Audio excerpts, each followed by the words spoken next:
First up, just to let folks know, these proceedings will be recorded audio and visually, and just that's informed consent so that if you speak, you'll be recorded. If you don't want to be seen or heard by TV, now you know.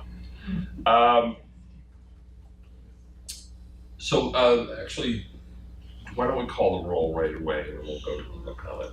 Councilor Dwight. Here. Councilor Carney. Present. Councilor Klein. Present. And Councilor Murphy. Here. Councilor Klein is ill and has notified us that she will not be attending today. First up, now let me first state that I'm going to ask for public comment, but also you'll be able to speak during the proceedings as the items come up. There's also a scheduled hearing, which we'll be talking about in a second, that's scheduled for 5 o'clock on proposed zoning changes, but I'll give you the lowdown on that. But does anyone want to speak on any general topics now?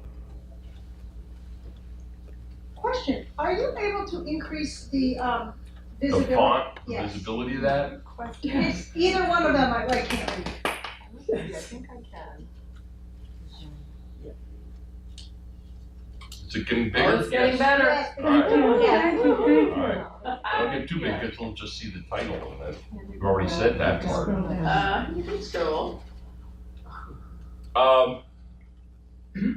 First order, I'll accept a motion to accept the minutes from April 8th. Move to approve. Second. Any discussion on the minutes? All those in favor, please say aye. Aye. Okay. So we have scheduled at 5 p.m. a public hearing on proposed zoning changes. This is a public hearing. The public hearing notice is published on April 29th, 2019. The problem is, of course, this is actually, we're the last stop on all legislative issues.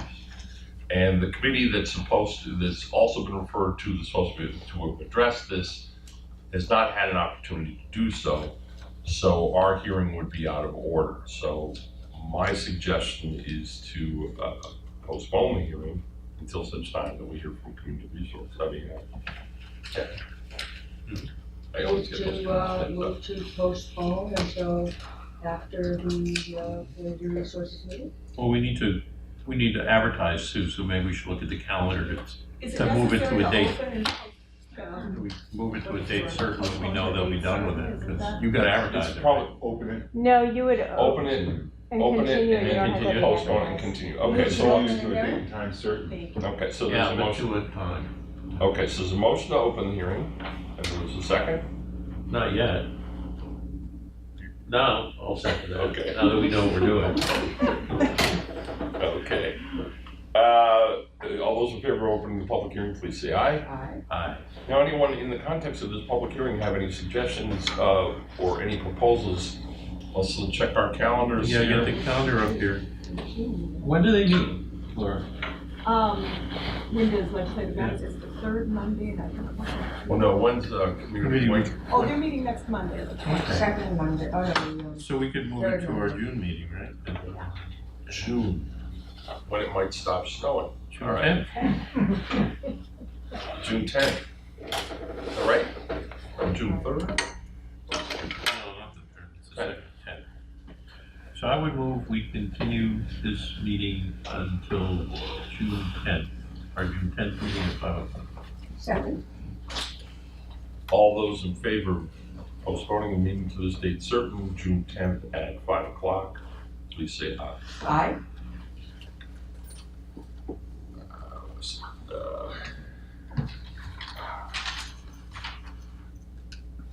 All right. Back to the agenda. That's exciting.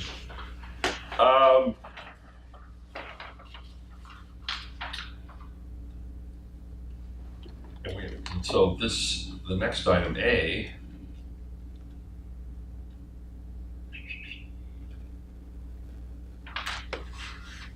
So item A are these same ordinances, right? That we just postponed? It's the large scale ground mounted. Oh, it is? 18.231.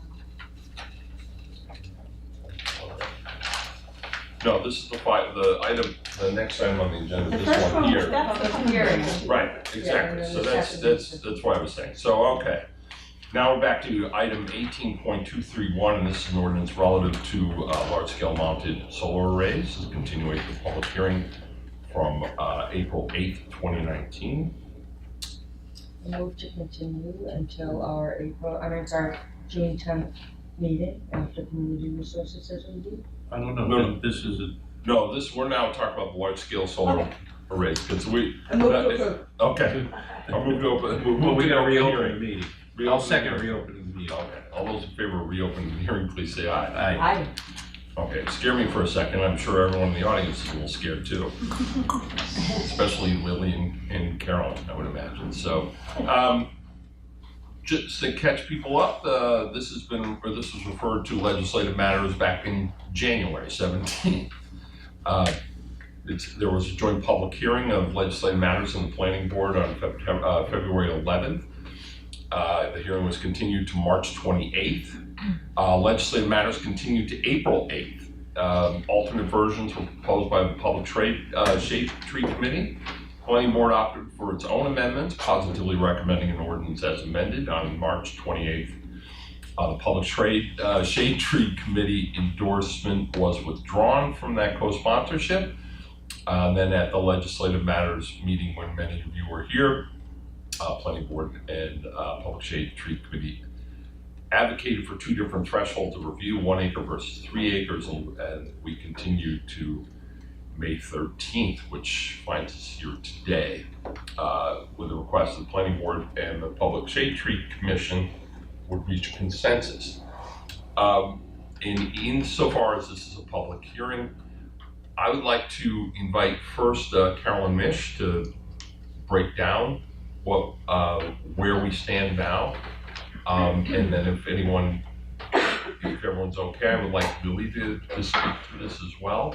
And then I'll open it up to the rest of the public to speak on the issues as they see them. Carolyn, you want to? Sure.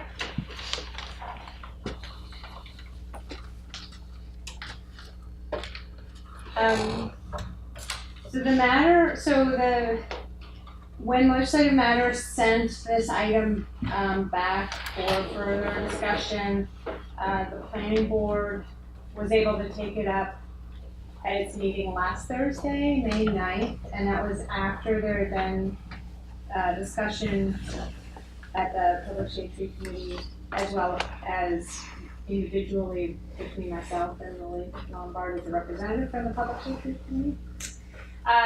So since the planning board, so I'll let her speak to those discussions obviously, but at the planning board level, the planning board had already given a formal recommendation on the heels of the public hearing.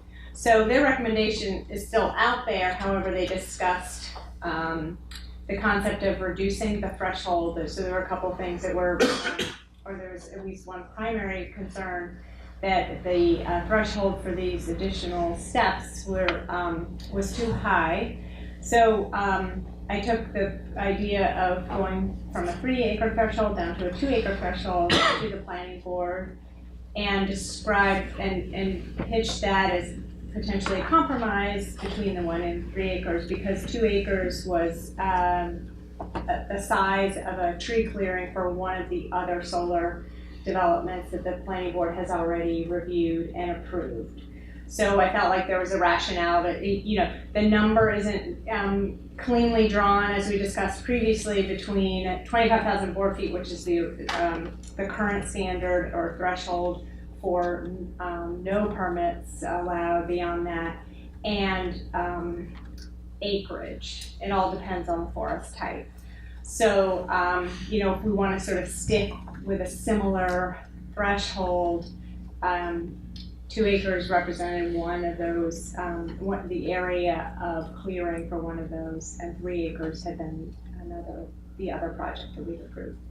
The planning board didn't have a problem with that at all. They weren't wedded necessarily to 3 acres versus 2 acres. They understood the rationale and the concern about trying to reach, consensus about that. So they're fine with modifying that to 2 acres. The other thing that was discussed was, given the number of criteria required once you hit that 2-acre threshold, if that's what the council decides to adopt, is so specific, and so there'd been a discussion about whether that should be a site plan or a special permit. And the way that it's drafted to you in front of you is that those criteria, once you hit 2 acres, that would trigger special permit instead of site plan review. The planning board didn't have an issue with that at all. They frankly felt like you're still reviewing the same items, whether it's site plan or special permit. And so having it a special permit threshold was of no concern to them. They felt like the standards were very good. There was a draft in between the time that the Public Shade Tree Committee looked at this and the time planning board looked at it, that included an additional point of analysis, and that was to compare the location of the project to mapping of resilient corridors and climate zones has been done sort of by third party. Nature Conservancy has done a lot of science around where there's some important corridors to protect, to keep communities resilient, to keep the region resilient.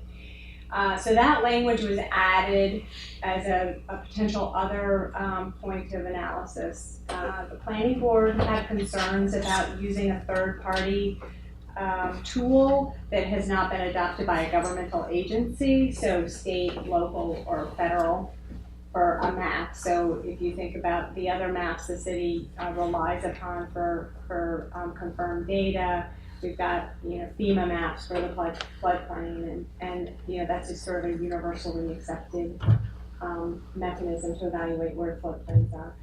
So they felt uncomfortable using a tool that hasn't been officially adopted by a government body, but they liked the idea of using, of the city potentially adopting such a tool, but through the planning process, so incorporating it into plan. So we're in the process of adopting a resiliency plan for the city.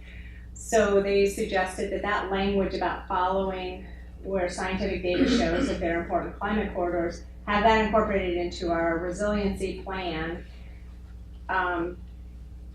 Already, generally for all developments, special permits that are brought forward to the planning board have to also show that they're consistent with all adopted city plans.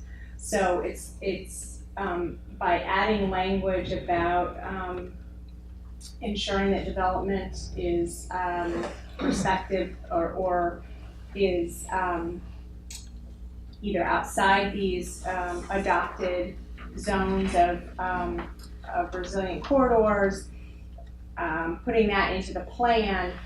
Applicants have to abide by plans adopted by the city. So sort of by the transitive property, the board will have to incorporate and evaluate projects based on an adopted plan. So they felt more comfortable in having that inserted into our resiliency plan that would then be utilized to evaluate projects, and not just solar projects, but all projects that trigger a special permit from the planning board. And so not only are you not treating solar differently from other projects, but you, meaning the city, is making a statement about how we want to look at projects across the board. So the version that you have in front of you, there was one intermediate version that had a criteria to analyze the map by Nature Conservancy. The one right now, today, that's in front of you has that extracted out of it because of the planning board's conversation.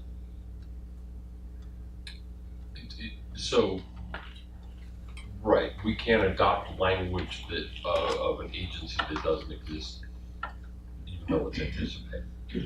Well, there are some non-governmental agencies that produce reports that are sort of state of the art and they're relied upon, but I don't think the Nature Conservancy is one of them, only because it's an institution that can come or go, and its report probably doesn't carry that weight. But if as Carolyn says, basically we're on track now to adopt this as an overarching holistic analysis tool, right? Right. Until such time, though, what you're saying is what the planning board is suggesting, we couldn't embed it in the criteria for the law because it doesn't exist as of yet. Right, and it's probably not appropriate to use an agency like Nature Conservancy in our regulatory. Right, a nonprofit. Right. Right. But if we use it as part of our planning document or adopt that map and say, here's the map that's important in Northampton and just sort of frame it within the plan, then that becomes a working planning tool that's relied upon through as not zoning, but it has to be evaluated as part of any special permit application for the planning board. Okay. Any questions for Carolyn? I have a clarifying question for Carolyn. Carolyn, at the planning board meeting, there was discussion of using rather generic language regarding a map adopted by the city, state, or government to be used to evaluate parcels that include tree removal above 2 acres. That was sort of as they wound their way through the conversation about what's the best way to address this. They did talk about that, and then they ended up saying, let's just take it out of the zoning because it doesn't make sense to be incorporated into the regulation, but keep it in the planning. Okay, so you're saying that if the city then adopts this as part of their planning process and say the master plan, that it's automatically triggered in the special permitting process where more than 2 acres of trees are removed? It would be triggered for any project, Any special, not right, just. as related to this particular ordinance. Right, because this would trigger, anything over 2 acres triggers special permit. Right. So once the plan is adopted, then that language would be relevant to the evaluation of a special permit application.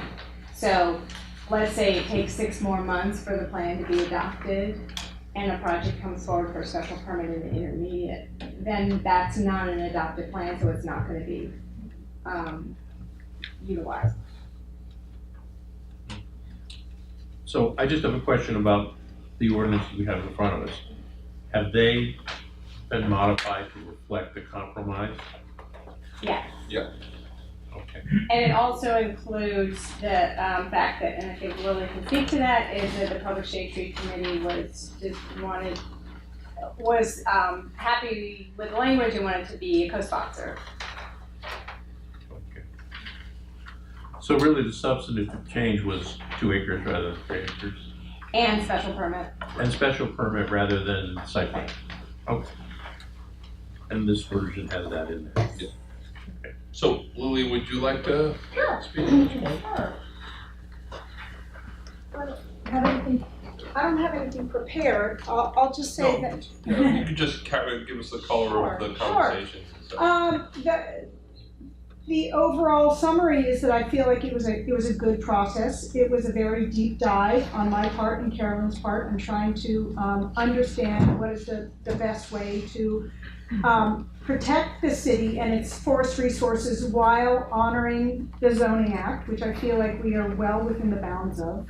I interviewed other towns who have gone through this process and ran it through the Attorney General's office and their counsel, so I definitely feel like switching back to special permit, I feel comfortable that we're within the legal realm of the Zoning Act.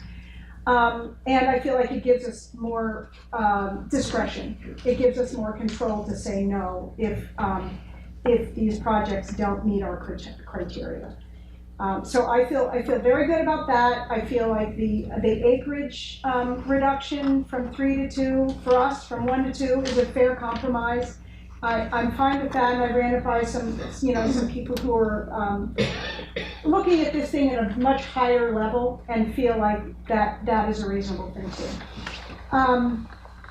I also should mention that we added into, because Alan was uncomfortable about if the carbon balance, if carbon numbers don't add up, that we wouldn't be contributing to a city tree I fund, and had instead something the, else. the applicant would have to, credit us in renewable energy credits, that none of those credits could be used to forward biomass projects. And that was another thing that the Tree Commission felt was important, and I know that a number of people behind me feel that it's very important not to be supporting biomass as a purported renewable energy, which more and more scientific data demonstrates that it is not. Let's see, any other aspect of this? I think that pretty much covers it. I think it's a really brilliant idea to reference an overlay, a map that really goes into identifying corridors that are of real ecological importance, and not just doing this in our tiny little bubble of Northampton, but spreading that model regionally. I just shared it with Bill Muma, actually, who is one of those experts that is looking at the whole region, the whole Northeast region, and its resilience in terms of climate change.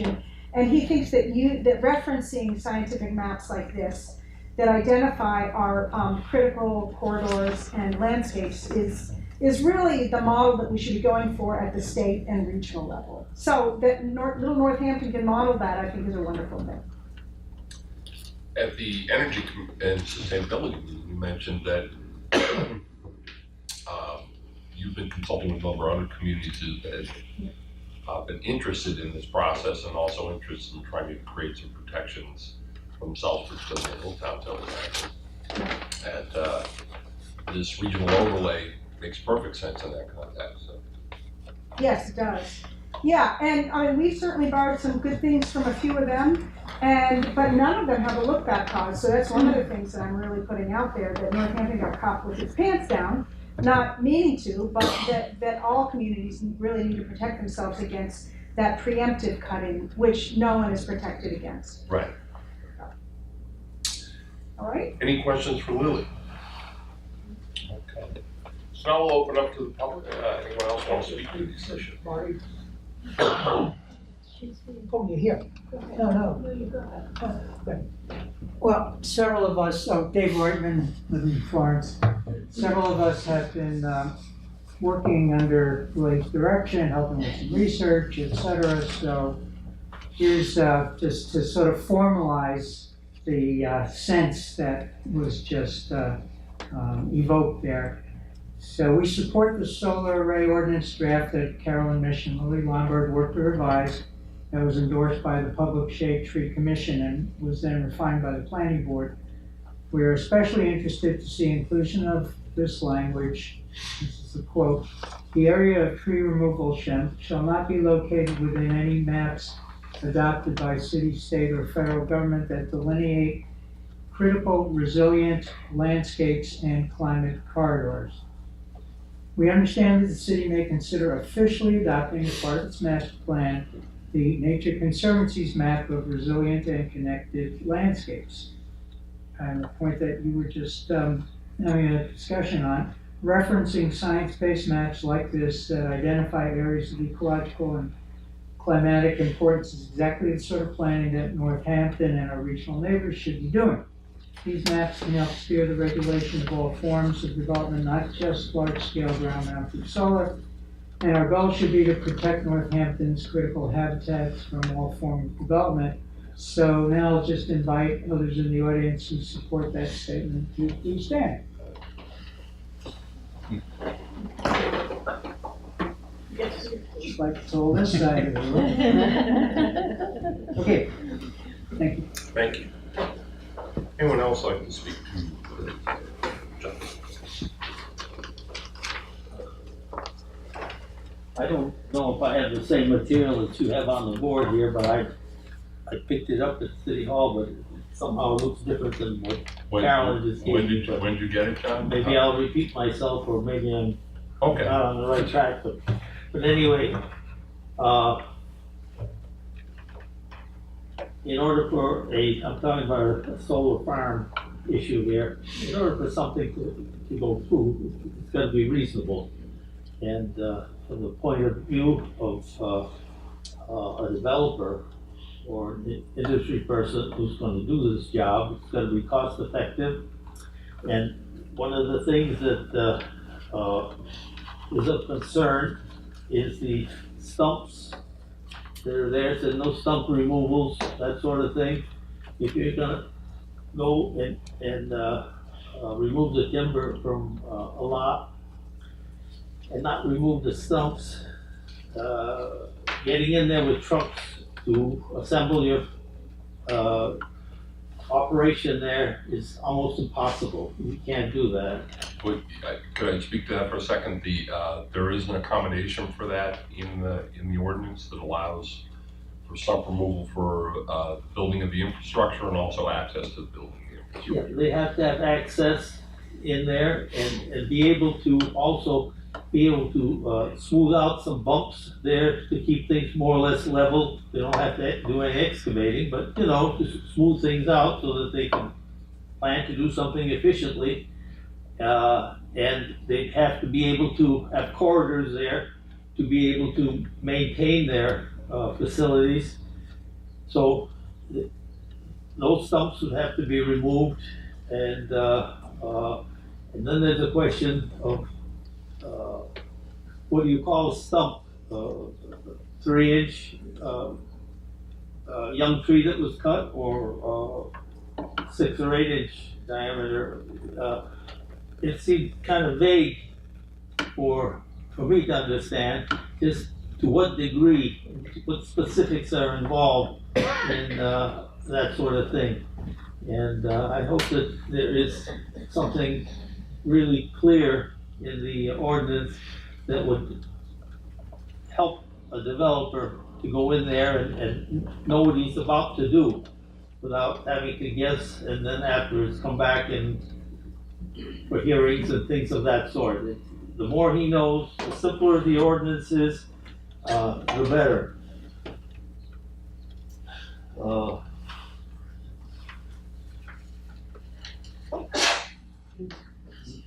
And the question of replacing trees, could you probably tell me just what that means? Carolyn, do you want to speak to that? Sure.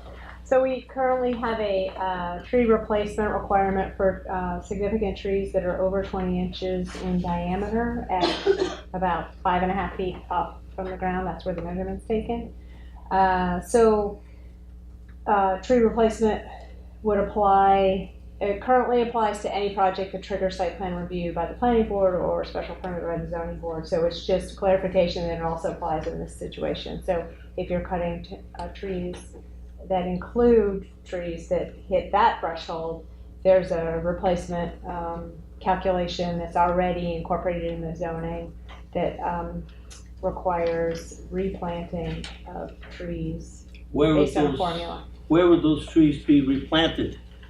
They could be replanted anywhere on site. If there's not space on site, there are other options to either plant off-site in the city right away, or as a third alternative, you could make a payment into the city's tree fund so that those trees could be planted in other neighborhoods. So you could plant them somewhere on the site or some other place in the city? Right. On city property or on private property?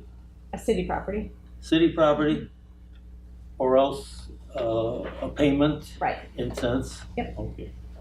Okay, thank you. Thank you very much. Anyone else wish to speak in the hearing on this issue? I would ask the solicitor on your review, does this, I know that you've been participating in several iterations of this, what's your feeling about this now? Oh, I like it better. And I like that we're applying criteria that aren't drummed up just for this particular section of the ordinance, and that we're applying more across the board criteria to our special permits. So we'll never really know until somebody challenges it, but I feel better about this than I did about the last. I'll accept the motion to close the hearing. Move to close the hearing. Second. All those in favor of closing the public hearing, please say aye. Aye. Okay. So, I would accept the move motion for make a positive recommendation of this version of this ordinance to council. Second. discussion on the positive referral to council. Any discussion? And I think this process has been long, as I noted. This has started at the beginning of the year. It's still snowing, so I suppose it doesn't really matter. But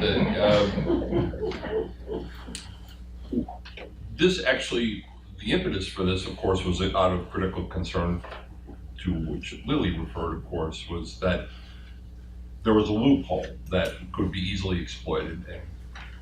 And I think while in fits and starts, we actually finally did come up with something. Now, there's never, the object for us is to make good law.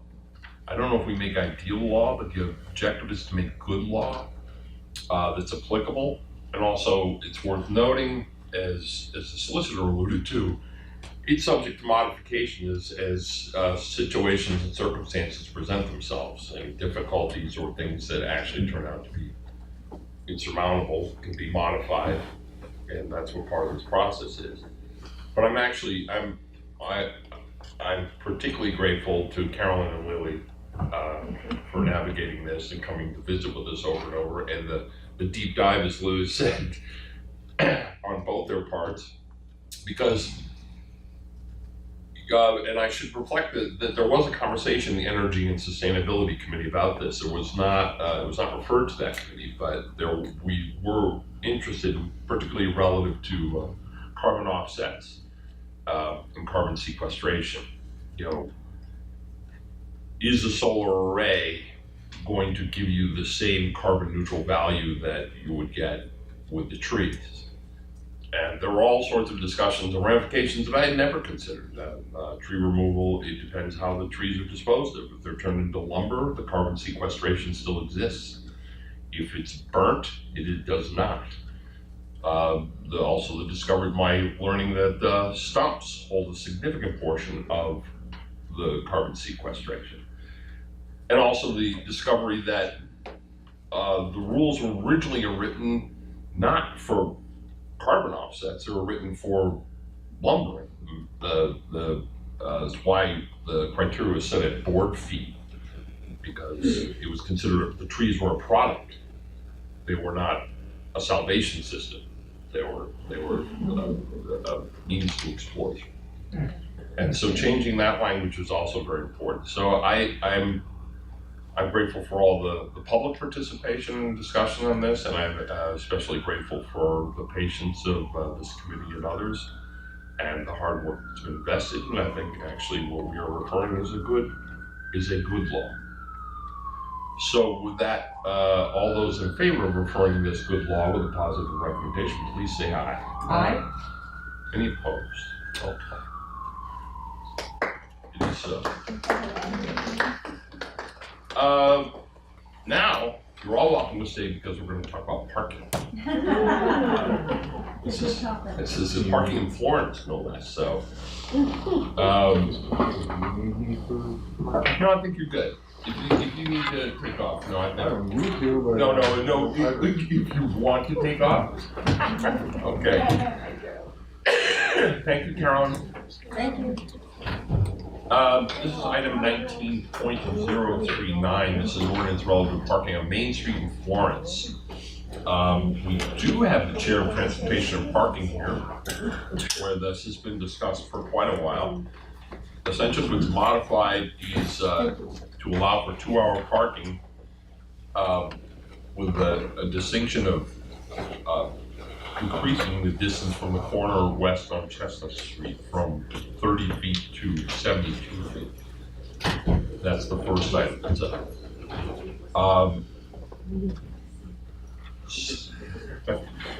Councilor Nash, when you're done with the meet and greets and the hugs, you're welcome to talk to us. He's actually become quite a celebrity.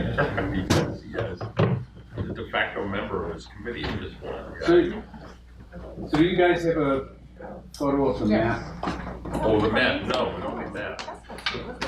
We had one There's before. one here on the handout has one Okay. of the scenic Chestnut Street. I think it's on the agenda. In fact, I pulled it up just now. Well, it's not on the PDF. We got the Chestnut Street map? Oh, yeah. Are got you the pointing Chestnut about map the right Chestnut here. Street Yeah, map? we have the Chestnut Street map. Okay. there is. Chestnut Street map? It's on the Yes. side, Okay. right? On the next side, you got it. Yeah, it's hard to tell the difference. Yeah. All right, so, anybody familiar with parking near the Pie Bar? I might. You might have to abstain. Well, this is a concern actually. I wasn't sure if I should. I actually should. No, you're fine, I think that, so, Okay. so what's going on here is that on Chestnut Street, over the last few years, since things have become more vibrant in that area, there's been a greater demand on parking. And one of the things that's been occurring has been in front of, do we have, on the ordinance it has the home, right? No, it doesn't mention the home. There's a home there with a tree and a no parking sign. Behind it. And when the tree comes in, leaves out, nobody sees the no parking sign. The other problem with the no parking sign is it creates a space that's about this long between the driveway and where the parking zone is. We have a 4-foot parking zone. And so the idea here is just simply to eliminate that and have the parking start on the other side of that driveway and resolve that conflict. The reason that it's best that this is no parking is that the trucks for Coopers will back in right there, and they Swing out. need, not just the 4 feet, but the entire parking space to be clear so that they can back in. So this just eliminates that problem entirely. There really isn't space for parking there in the first place, so it's good to move on. I just want to acknowledge that, as this came forward, that Councilor Murphy and I also made a request to the DPW to also provide some line striping in that area to more clearly identify where the parking spaces are. The nice thing about line striping is people know when they've crossed the line, and also they can see where the actual parking is. When people are saying there's no parking here, well, actually no. If you look, you can see 2 or 3 spaces further down the street. So anyway, that's a little off topic, but any questions?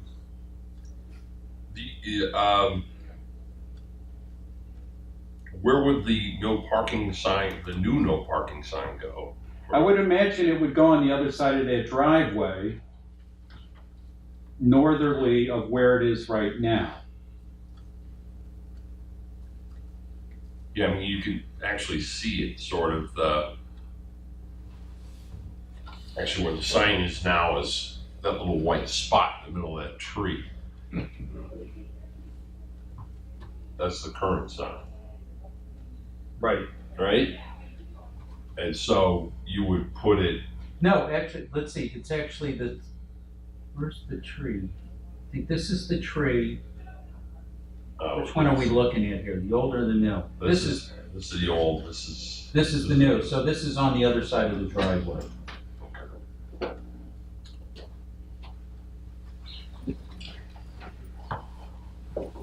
Okay. I think this is a good thing, and I hope you vote to give it a positive recommendation. I should note my personal observations that people have been parking there frequently, and the person in the house is assiduous about this and literally calls up parking enforcement every single time to have them drive up, and so a lot of people get ticketed there. And I can see their misunderstanding, Right. No, but, so we're eliminating that, yeah. and,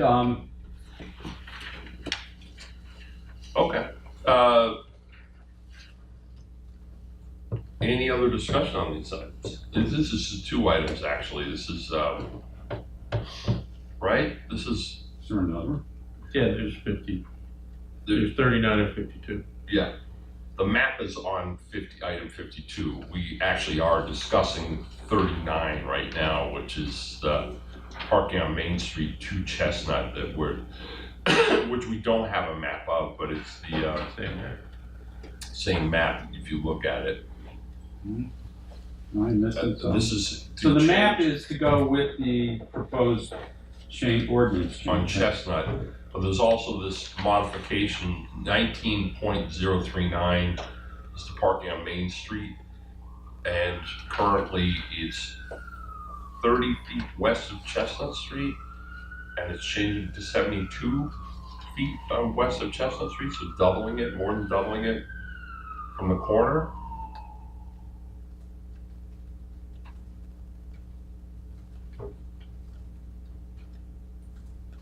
All right, what is this? Railroad parking on Main Street in Florence. It starts at 140 feet west of Kai Street, right?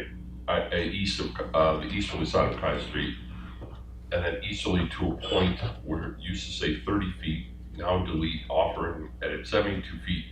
I think Isn't this it the is same the one? Kiter, the parking lot that this very narrow spot after Cooper's, right? Is that what we're thinking of? No, if it's going east to Kai Street 140 feet, it's getting nowhere near Cooper's. I think this is by the bus stop, by the Florence Savings Bank, where the bus stop is. Oh, It came to us from transportation and parking, right? So, okay. Do you think we can just move forward on it and, hack it is out the on- motion, is the motion for a positive recommendation on both of these? well, no, We haven't made any. we have no recommendation yet, so no. Oh, okay, are we only dealing with the Chestnut right now, or are we dealing with Because they're both separate Main Street and ordinances, so Florence? we can move the Chestnut. So Okay. I would move The Chestnut?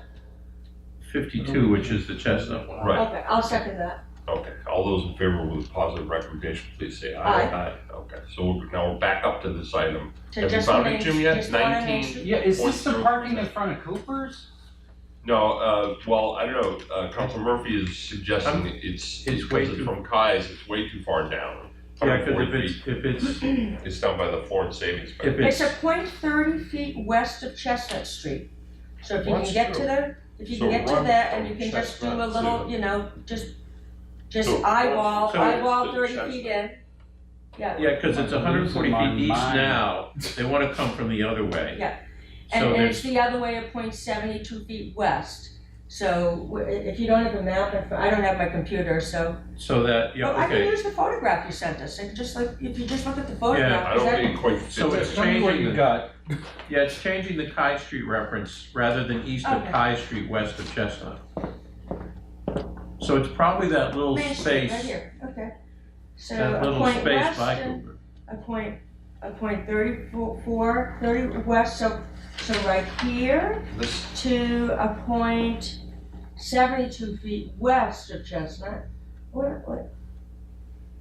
The easterly, anyway, But is this How about we establishing continue a it to the limited next time one? parking spaces by new things? obviously it's. they've always had limited time parking, but this is, Because it looks like. Oh, you know what But it this is, doesn't Jim? have This is a bell at all. 15 And This is making a 15-minute space in front of. That's what I thought, all right, Yeah, all right. that's what it is. This is making 2 15-minute spaces Yeah. on Cooper. So it's changing it from 2 But hours it's to not 15. saying it on there. I don't see 15 no, it minutes. does actually. It More says, importantly, yeah, 2 hours all changed to 15 minutes, 8 to 6, Monday through Well, then can Saturday. I move those, go with a positive recommendation to the full council? I would recommend that. I know what it is. Okay. Now that we figured out what it is. All those in favor of making a positive recommendation about these 2 15-minute parking spaces to be established Aye. at Cooper, 72 feet from west of the Chestnut Street, Hold on, please hold say on. aye. Aye.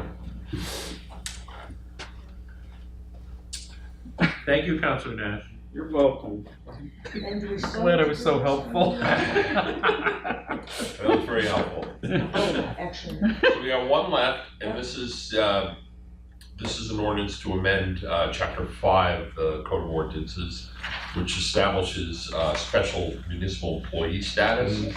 As the mayor pointed out, we granted basically, well, almost a blanket criteria with particular departments listed under it. Didn't cover ad hoc committees that didn't exist at the time, so, and for Penny's purpose, you want to I would move approval. move approval? Okay, and Penny, just so you know, the special municipal employees, there's a built-in conflict of interest law that applies. I was at a previous discussion. Oh, so you're aware of this unit, so no one else explained to you, so, okay. So there's a motion to approve, I can send it back with a positive referral to the council. All those in favor, please say aye. Aye. Any opposed? Well, gosh, we have no new business, Move to so adjourn. Second. all those in favor of adjournment, please say aye. Aye. Thank you all.